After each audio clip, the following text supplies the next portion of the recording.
সঠিক পথের দিশা। তেল সমৃদ্ধ ছোট্ট দেশ কুয়েত যুদ্ধে জয়লাভ করে এই দেশটির দখল নেয় ইরাক। ইরাকি সৈন্য কর্তৃক দেশটি দখলে নেওয়ার পর সর্বত্র আতঙ্ক ছড়িয়ে পড়ে। অসংখ্য পরিবার সৌদি আরবে পালিয়ে যায়। সৌদি আরবও তাদের সাদরে গ্রহণ করে নেয়। সে সময় একটি সম্ভ্রান্ত পরিবারও রিয়াদের পথে যাত্রা করে। রিয়াদে পৌঁছার জন্য তখন একটি বিশাল মরুভূমি পার হতে হতো। তাই তারা বড় একটা গাড়ি এবং প্রচুর খাবার দাবার সাথে নিয়ে যাত্রা শুরু করে। কিন্তু কুয়েত শহর থেকে বের হয়ে তারা পথিমধ্যে রাস্তা হারিয়ে ফেলে। কিছু দূর যাওয়ার পর একটা ক্রসিং তাদের চোখে পড়ে। সেখানে এক ইরাকি সৈন্য পাহারায় নিযুক্ত ছিল।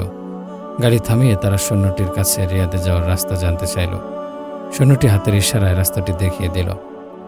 পরিবারটি সৈন্যকে ধন্যবাদ জানিয়ে তার দেখানো পথে চলতে শুরু করলো। কিছু দূর যাওয়ার পর খাওয়া দাওয়ার জন্য তারা গাড়ি থামালো।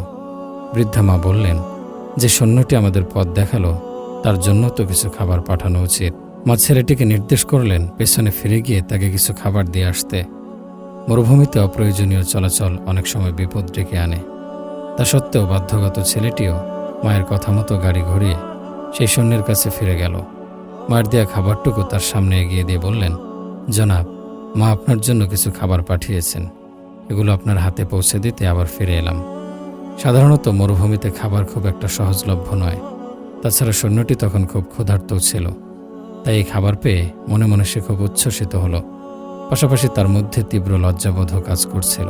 এটা এজন্য নয় যে সে অপরিচিত কারো কাছ থেকে খাবার গ্রহণ করছে, বরং তার মধ্যে লজ্জা এবং অপরাধ বোধ এজন্যই কাজ করছে যে পরিবারটিকে ঠিক কিছুক্ষণ আগেই সে যে রাস্তা দেখিয়েছিল সেটা মূলত একটা ভুল পথ ছিল।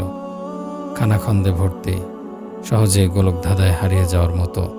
এই পথে চলতে গিয়ে খাওয়ার পানি বা গাড়ির পেট্রোল শেষ হয়ে এলে মৃত্যুর মুখে ঢলে পড়াও অস্বাভাবিক নয়। সৈন্যটি দুঃখ প্রকাশ করে ছেলেটির নিকট সবকিছু খুলে বলল। তাদের কাছে আন্তরিকভাবে ক্ষমা চেয়ে রিয়াদে যাওয়ার সঠিক পথটি দেখিয়ে দিল।